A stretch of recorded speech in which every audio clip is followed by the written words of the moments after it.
함께 보실 하나님 말씀은 구약성경 예레미야 애가 2장 17절부터 22절까지입니다. 오늘 예레미야 애가 2장을 읽는 날인데 그 중에서도 17절부터 22절 말씀 중심으로 함께 살펴보는 시간을 갖겠습니다. 구약성경 1146쪽 전후를 보시면 되겠습니다. 예레미야 애가 2장 17절부터 22절까지 함께 봉독합니다.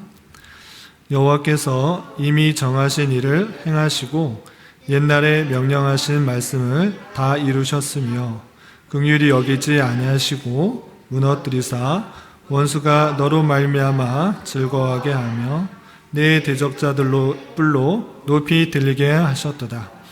그들의 마음이 주를 향하여 부르짖기를 딸 시온의 성벽아 너는 밤낮으로 눈물을 강처럼 흘릴지어다. 스스로 쉬지 말고 내 눈동자를 쉬게 하지 말지어다. 초저녁에 일어나 부르짖을지어다. 내 마음을 주의 얼굴 앞에 물 쏟듯 할지어다. 갓길 어귀에서 주려 기진한 내 어린 자녀들의 생명을 위하여 주를 향하여 손을 들지어다 하였도다. 여호와여 보시옵소서. 주께서 누구에게 이같이 행하셨는지요. 여인들이 어찌 자기 열매 곧 그들이 낳은 아이들을 먹어오며 제사장들과 선지자들이 어찌 주의 성소에서 죽임을 당하오리까. 늙은이와 젊은이가 다 길바닥에 엎드려져 싸우며 내 처녀들과 내 청년들이 칼에 쓰러졌나이다. 주께서 주의 진노의 날에 죽이시되 긍휼히 여기지 아니하시고 도륙하셨나이다. 주께서 내 두려운 일들을 사방에서 부르시기를 절기 때 무리를 부름같이 하셨나이다. 여호와께서 진노하시는 날에는 피하거나 남은 자가 없나이다. 내가 낳아 기르는 아이들을 원수가 다 멸하였나이다. 아멘. 감사합니다. 이 시간에 여기까지 나오신 여러분들 위해 하나님이 크신 은혜가 함께하기를 진심으로 기원합니다. 오늘은 6월 25일입니다. 6월 25일 어떤 날인지 아시나요? 6.25. 6.25 올해가 몇 주년 되는 날인지 혹시 아시는지 모르겠습니다. 71주년. 71년. 50년 6월 25일 날 전쟁이 6.25 전쟁이 일어났기 때문에 올해 오늘이 71주년 그런 되는 날입니다. 그런데 71주년이나 돼서 한참이 지나서 그런지 이제 그 전쟁에 대한 아픈 기억들 그리고 다시 한번 생각해 보자 하는 그런 내용들이 많이 희석된 것 같습니다. 세월이 지나고 났더니 전쟁에 대한 기억에 대한 것은 점점 희미해지고 그냥 과거에 있었던 하나의 그냥 역사적 사건으로 이해하고만 넘어가는 경우가 많이 있는데 물론 저도 또 여기 계신 분도 6.25 세대가 아니기 때문에 그 아픔들 그 전쟁의 아픔들에 대해서는 실제적으로 다가오진 않습니다. 그런데 저희 아버지 때나 위쪽 인생의 선배의 이야기를 들어보면 전쟁은 다시는 일어나서는 안 된다. 그 내용이 그 전쟁의 모습들이 너무나 참혹하고 너무나 아프기 때문에 이 땅에 다시는 전쟁이 일어나면 안 된다고 하나같이 그렇게 말하는 것을 보게 됩니다. 그만큼 우리 민족 가운데 서로를 향해서 같은 민족인데 서로를 향해서 총뿌리를 겨누고 전쟁했던 그 사실들을 기억하면서 다시는 그런 일들이 없기를 바라면서 왜 그런 일들이 일어났는지 또 생각해보고 오늘날 그런 일들이 일어나지 않기 위해서는 어떻게 해야 될지 좀 생각해보는 시간을 가졌으면 좋겠습니다.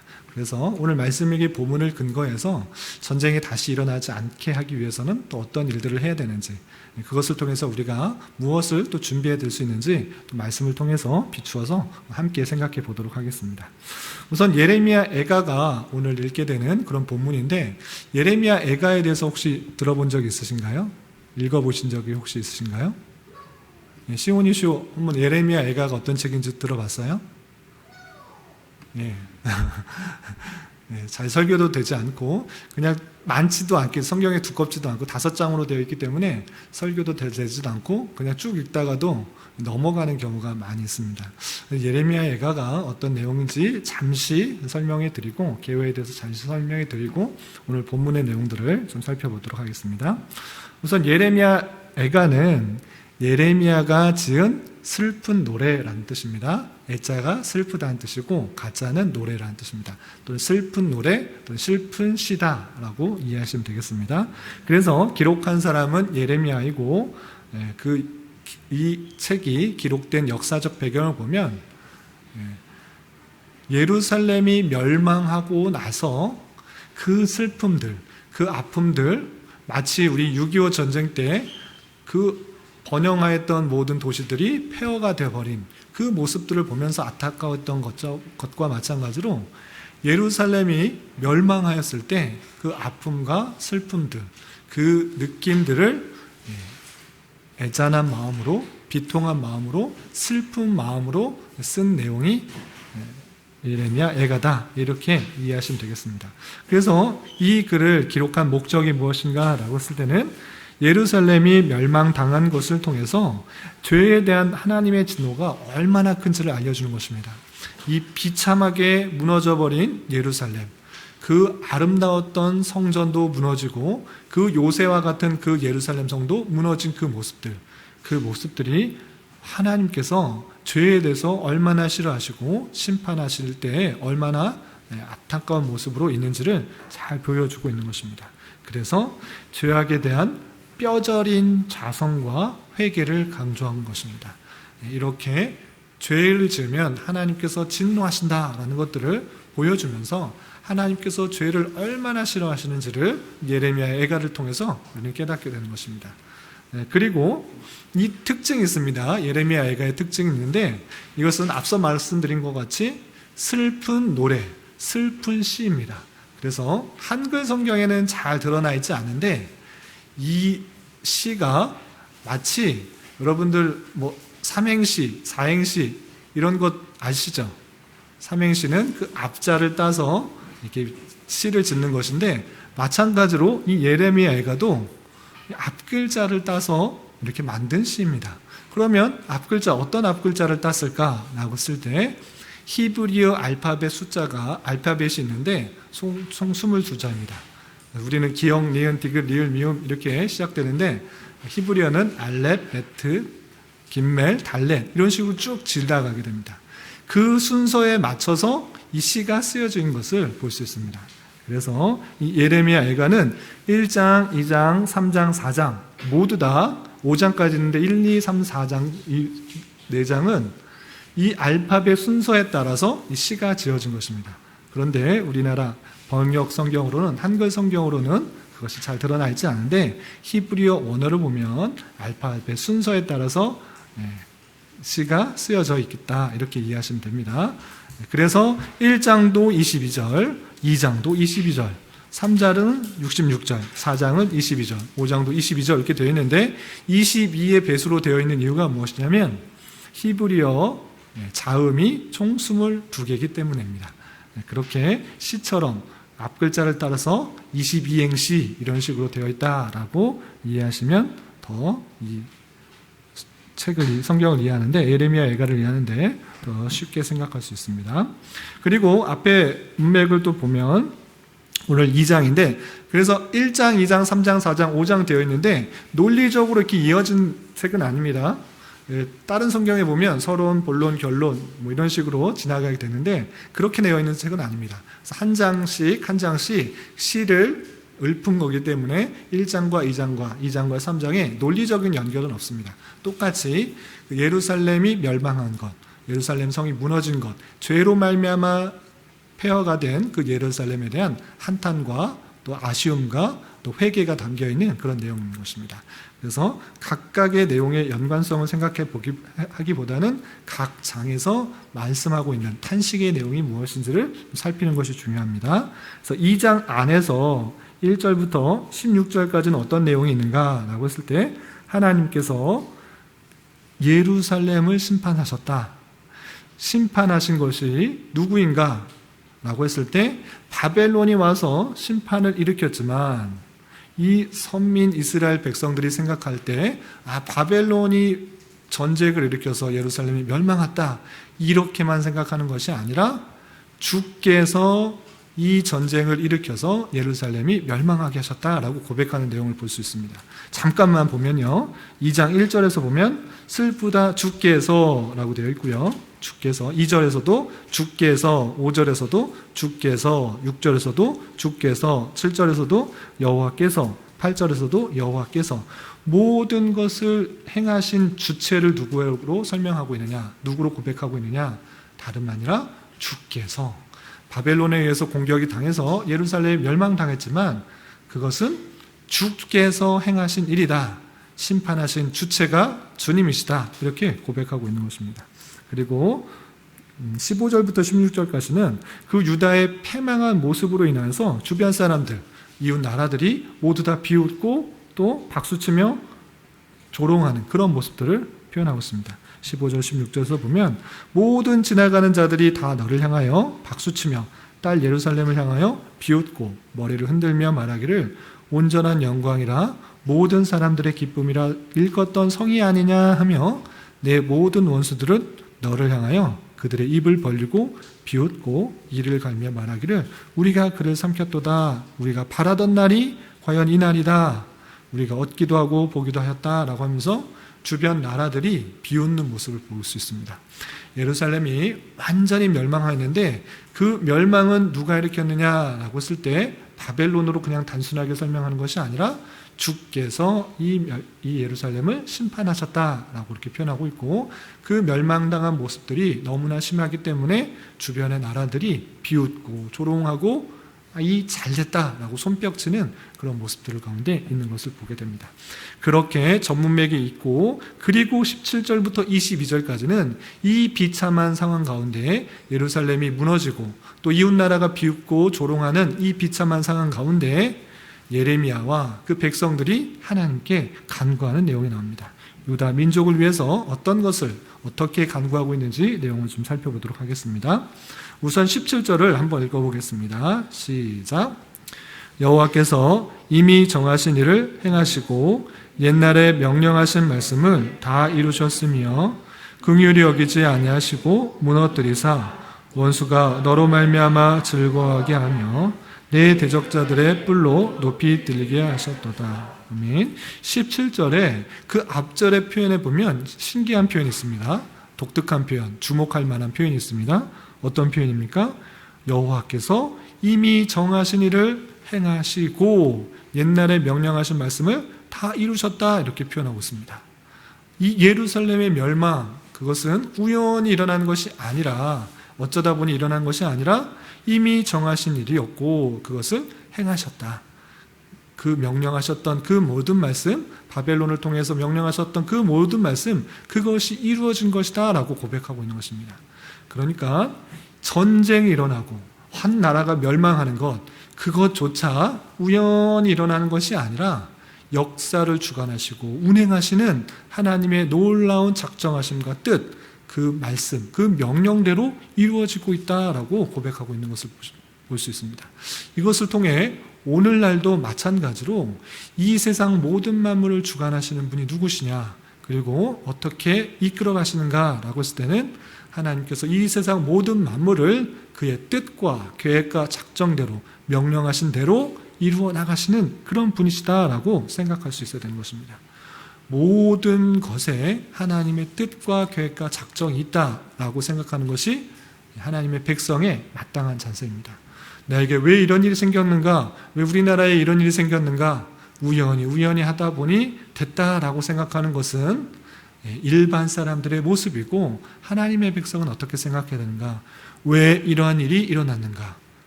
왜 이런 일들이 발생했는가? 그런 일들은 하나님께서 주관하신다고 하면 왜 이런 일이 일어났을까라고 생각할 수 있는 것, 고민할 수 있는 것, 그것이 선민의 자세이고 하나님께서 이미 정하신 일, 이미 뜻하신 일, 이미 명령하신 일들이 있고 그것들을 이루어 나가시는 하나님이다 라고 할 때 이 세상을 보는 눈이 달라져야 될 것입니다. 그렇게 역사에 대한 바른 인식으로 하나님께서 이미 정하신 일을 이루고 명령하신 일을 이루었다, 이렇게 표현하고 있는 예레미야의 고백을 볼 수 있는 것입니다. 그리고 그러한 모습들이 있을 때 선민 이스라엘 백성들에게 원하시는 것이 무엇인가? 그냥 바벨론에 의해서 예루살렘 멸망되었다, 포로로 끌려갔다, 그러한 가운데서 선민 이스라엘 백성들에게 요구하는 것이다라는 것입니다. 그것은 무엇입니까? 우리가 읽었던 18절부터 19절에 이렇게 표현됐습니다. 하나님께서 원하시는 것들이 무엇인지 18절 19절 말씀, 예레미야 애가 2장 18절 19절 함께 봉독하겠습니다. 시작. 그들의 마음이 주를 향하여 부르짖기를 딸 시온의 성벽아, 너는 밤낮으로 눈물을 강처럼 흘릴지어다. 스스로 쉬지 말고 내 눈동자를 쉬게 하지 말지어다. 초저녁에 일어나 부르짖을지어다. 내 마음을 주의 얼굴 앞에 물 쏟듯 할지어다. 갓길 어귀에서 주려 기진한 내 어린 자녀들의 생명을 위하여 주를 향하여 손을 들지어다 하였도다. 선민 이스라엘 백성들에게 요청하는 것이 있습니다. 무엇입니까? 마음이 주를 향하여 부르짖어라. 하나님을 향해서 내가 잘못했다고 회개하며 주님께 나아가라. 이제 멸망하였으니 이제 끝났다라고 생각하지 말고, 그런 어려운 형편 속에서, 어려운 상황 속에서 선민 이스라엘 백성들이 해야 되는 것, 주를 향하여 부르짖어라. 부르짖기를 어떻게 되는가? 밤낮으로 눈물을 강처럼 흘릴지어다. 눈물이 강처럼 흐른다. 얼마나 심하게 우는 것이면 눈물이 흐를 때 강처럼 흘린다, 그렇게 표현합니까? 그만큼 자복하며 애통하며 회개하라라는 그런 뜻입니다. 하나님께 받은 진노가 너무나 크고 그 상태가 너무나 힘들기 때문에 애통하며 회개하며 자신의 죄를 자복하며 눈물을 흘리면서 회개하고 주를 계속적으로 마음을 당하여 불을 지져라, 이렇게 표현하고 있는 것입니다. 또한 쉬지 말고 내 눈동자를 쉬게 하지 말라 하면서 계속적으로 눈물로써 회개하고 간구해야 될 것을 표현하고 있습니다. 19절에서도 초저녁에 일어나 부르짖을지어다. 초저녁에 일어나서 또 하나님께 부르짖고 계속적으로 부르짖고 하나님께 나아가고 전심으로 나아갈 것을 이렇게 표현하고 있는 것입니다. 내 마음을 주의 얼굴 앞에 물 쏟듯 할지어다. 물을 쏠 때 물이 떨어지지 않으려고 붙어 있습니까? 그렇지 않고 모두가 전체에 떨어지는 것을 볼 수 있습니다. 그런 것과 같이 내 마음 전체를 남김없이 하나님 앞에 다 드려라. 전심으로 하나님 앞에 다 나아가라. 그리고 회개하고 눈물을 쏟으면서 자신의 죄악들을 회개할 것을 표현하고 있는 것입니다. 또한 각 길 어귀에서 주려 기진한 내 어린 자녀들의 생명을 위하여 주를 향하여 손을 들지어다. 어렵고 힘든 그런 사람들을 위해서 손을 들면서 하나님 앞에 전심으로 나아가 기도하며 간구하는 그 모습을 보여라, 이렇게 표현하고 있는 것입니다. 하나님의 심판이 있었기 때문에, 하나님의 진노가 임했기 때문에 이제 끝났다라고 생각할 것이 아니라 하나님의 인자하심과 자비하심과 긍휼하심을 기대하며 더욱더 하나님 앞에 마음을 다해 나아가고 하나님께서 이 심판을 통해서 진정으로 원하시는 것이 무엇인지를 깨달아 더 주님 앞에 나아가고 간절히 나아가고 기도하며 회개할 것을 촉구하고 있는 모습을 볼 수 있습니다. 그리고 20절부터 22절까지는 유다 참상에 대한 백성들의 자복, 하나님께 자신들이 어떻게 되었는지를 이렇게 표현하고 있습니다. 20절부터 22절까지 계속 읽어보겠습니다. 시작. 여호와여 보시옵소서. 주께서 누구에게 이같이 행하셨는지요. 여인들이 어찌 자기 열매 곧 그들이 낳은 아이들을 먹어오며 제사장들과 선지자들이 어찌 주의 성소에서 죽임을 당하오리까. 늙은이와 젊은이가 다 길바닥에 엎드려져 싸우며 내 처녀들과 내 청년들이 칼에 쓰러졌나이다. 주께서 죽이시되 긍휼히 여기지 아니하시고 도륙하셨나이다. 주께서 내 두려운 일들을 사방에서 부르시기를 절기 때 부름같이 하셨나이다. 여호와께서 진노하시는 날에는 피하거나 남은 자가 없나이다. 내가 낳아 기르는 아이들을 내 원수가 다 멸하나이다. 아멘. 주께서 행하신 그 심판의 내용들을 자복하면서 하나님께서 우리의 죄악으로 말미암아 어려운 형편 가운데, 힘든 형편 가운데 서로 낳은 아이들을 오늘은 너의 아이를 먹자, 내일은 너의 다른 아이를 먹자라고 말하는 그 어려운 형편들, 그리고 젊은이, 늙은이 길바닥에 다 엎드려져서 쓰러져 있는 그 모습들이 죄악 가운데 하나님의 심판하시는 손길, 주께서 행하신 일들이라 생각하면서 자신의 죄악들을 고백하고 있는 모습을 살펴볼 수 있습니다. 이런 말씀을 통해서 우리는 어떤 것을 깨달을 수 있는가? 3가지로 정리해 봤습니다. 첫 번째, 역사의 주관자는 하나님이신 것들을 우리는 다시 한번 깨달아야 할 것입니다. 17절에서도 말씀하신 것처럼 이런 심한 일, 이런 심판의 일, 저주의 일, 진노의 일 왜 일어났는가? 하나님께서 정하신 일을 행하셨고 명령하신 말씀을 다 이루신 일이다. 하나님께서 계획하시고 하나님께서 이루신 일이다 라고 생각해야 될 것입니다. 이러한 말씀이 그냥 2500년 전에 그냥 이스라엘 백성들에게만 이루어진 것이 아니라 동일하게 우리에게도 똑같이 역사하시는 하나님이라는 것들을 인식해야 되는 것입니다. 그렇기 때문에 내가 닥친 상황, 우리가 만난 상황, 우리나라가 만난 여건들, 그 모든 것들이 그냥 우연히 있다 보니까 생긴 것이 아니라 하나님께서 모든 것을 뜻과 계획 가운데 운행하시는 가운데 만나게 된 현실이라고 생각할 수 있어야 되는 것입니다.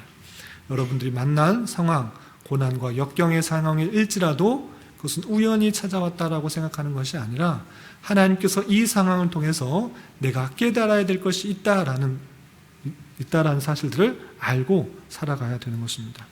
현재 주어진 심판과 환난과 같은 상황이 혹시 유다 백성들처럼 나의 범죄함 때문에 주어진 그런 상황은 아닌지 되돌아보면서 나의 영적 민감함을 가져야 될 것입니다.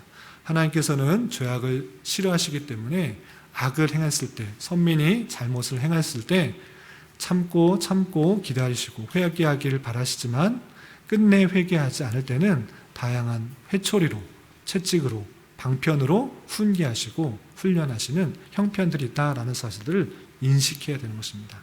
여러분들 상황 속에서 혹여나 나를 교훈하시는 하나님의 손길은 없는지 삼가 되돌아보면서 영적 민감한 가운데 하나님의 신실하신 인도한 손길을 느낄 수 있는 저와 여러분이 되시기를 부탁을 드립니다. 2번째로 생각해야 될 것은 인간의 부족함과 연약함과 죄성들을 깨달아 날마다 주님 앞에 회개하며 더욱 주님께 간절히 나아가길 힘쓰는 자가 되어야 된다는 것입니다. 어떠한 인생도 이때 살았으면 나는 잘 살았을 텐데, 나는 하나님 앞에 하나님 말씀 잘 듣고 율법도 순종하고 또 선지자의 말씀 귀 기울이면서 살아갔을 텐데 이스라엘 백성들 참 안 됐다, 참 멍청하다, 어리석다, 죄 많다 이렇게 생각할 것이 아니라 이 땅에 사는 모든 백성이 이와 같이 어리석은 존재다, 연약한 존재다, 죄 가운데 빠질 수밖에 없는 존재라는 것들을 보여주는 말씀입니다. 오늘날에도 우리들도 하나님 말씀대로 살아가야 되지만, 그 뜻대로 살아가야 되지만 내 자신을 정직하게 볼 때 하나님 말씀을 불순종하고 내 욕심과 내 죄성 가운데 너무나 죄악 가운데 쉽게 빠져가는 모습들을 쉽게 바라볼 수가 있는 것입니다. 그때 당시 이스라엘 백성들을 욕할 것이 아니라 그런 모습이 우리에게도 있는 줄 알아 우리가 늘 하나님 앞에 깨어있지 않으면, 늘 하나님 앞에 기도하지 않으면, 늘 주님 앞에 은혜를 간구하지 않으면 이와 같이 죄악 가운데 빠질 수밖에 없고 죄악으로 말미암아 심판을 받게 되고 또 채찍질을 당하게 되는 줄 알아 우리는 늘 깨어서 하나님 앞에 나아가는 그런 심령을 가져야 되는 것입니다. 그런 교훈들이 신약과 구약에 수도 없이 나타나고 있는 것입니다. 몇 구절만 예를 들면 마태복음 6장 13절, 여러분들 잘 알고 있는 주님께서 가르쳐 주신 기도, 주기도문에 이런 표현이 있는 것입니다. 우리를 시험에 들게 하지 마옵시고 다만 악에서 구하옵소서. 주님께서 가르쳐 주신 기도에도 빠짐없이 이것을 기도하라고 알려주신 것입니다. 자신의 능력, 자신의 힘, 자신의 신앙 이것을 믿지 말고 자신의 부족함, 자신의 연약함, 자신의 죄성들을 알아 하나님 앞에 계속적으로 구해야 되는 것이 무엇인가? 시험에 들지 않게 해달라고, 죄악에 빠지지 않게 해달라고, 악에서 건져달라고 계속적으로 구하라고 하시는 그 말씀을 귀 기울여야 되는 것입니다. 이런 표현이 마태복음 26장 41절에서도 예수님께서 기도하실 때 제자들에게 너희들이 깨어 기도하라, 시험에 들지 않도록 깨어 기도하라 라는 그 말씀에도 있고, 고린도 9장 27절에서는 내가 내 몸을 쳐 복종케 함은 내가 남에게 전파한 후에 자신이 도리어 버림을 당할까 두려워함이라. 여기서 내가 누구입니까? 여기서 고린도 전서를 쓴 사람이 누구입니까? 바울 사도입니다. 바울 사도조차 그 대사도가 신약 성경의 절반 이상을 기록한 그 대사도가 하는 고백 속에서 이런 고백을 하고 있는 것입니다. 내가 내 몸을 쳐 복종하게 함은 내가 남에게 전파한 후에 자신이 도리어 버림을 당할까 두려워한다. 나의 죄성 때문에, 나의 연약함 때문에 다른 사람들에겐 복음을 다 전했지만 나는 혹시 버림을 당하지 않을까? 이 죄악됨으로 말미암아 버림을 당하지는 않을까? 걱정하면서 어떻게 한다고요? 내 몸을 쳐서 복종시킨다.